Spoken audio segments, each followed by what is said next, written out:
감염 확진 상황, 수도권, 특히 서울이 가장 심각합니다. 네, 서울 강남의 백화점, 또 여의도 일대 식당가에서 나온 감염이 계속 늘고 있는데 특히 20, 30대를 중심으로 한 델타 변이 감염이 이번 4차 대유행의 최대 위험 요인으로 꼽히고 있습니다.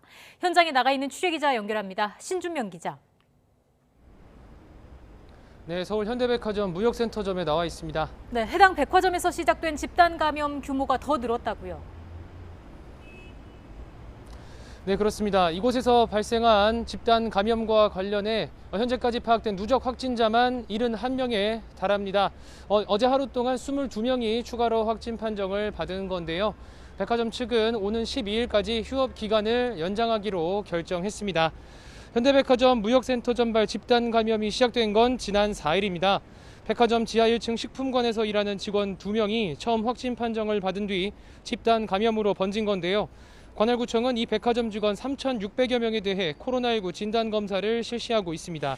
또 첫 확진자가 나왔던 지하 매장 직원들은 모두 자가격리했습니다. 문제는 19만 명에 달하는 방문자입니다. 관할구청은 지난달 26일부터 그제까지 해당 백화점을 방문한 시민들에게 재난 문자를 보내 진단검사를 받을 것을 요청했습니다. 네, 지금 신 기자가 나가 있는 곳뿐만 아니라 다른 수도권 곳곳에서도 집단 감염이 이어지고 있죠.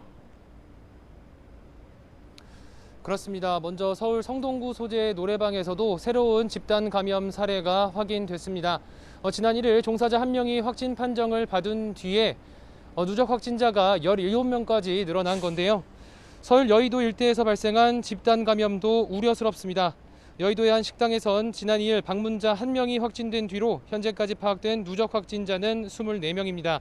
서울시는 해당 음식점이 지하에 위치해서 자연 환기가 어렵고 점심시간 등의 밀집도가 높아 집단 감염이 발생한 것으로 보고 있습니다. 아직 방문객 등 100여 명이 검사 결과를 기다리고 있어서 관련 확진자는 더 늘어날 수 있습니다. 인천 미추홀구 초등학교에서도 지난 5일 학생 2명이 처음 확진된 이후 현재까지 관련 확진자가 48명까지 늘었습니다. 지난달 19일 서울 마포구 홍대주점 등을 방문한 원어민 강사발 집단 감염은 누적 확진자가 326명까지 늘었습니다. 이 집단 감염은 델타 변이 바이러스로 확인됐습니다. 이 델타 변이가 4차 대유행의 가장 큰 변수라고 할 수 있습니다. 델타 변이가 국내에서 우세종은 아니지만 최근 급증하고 있어서입니다.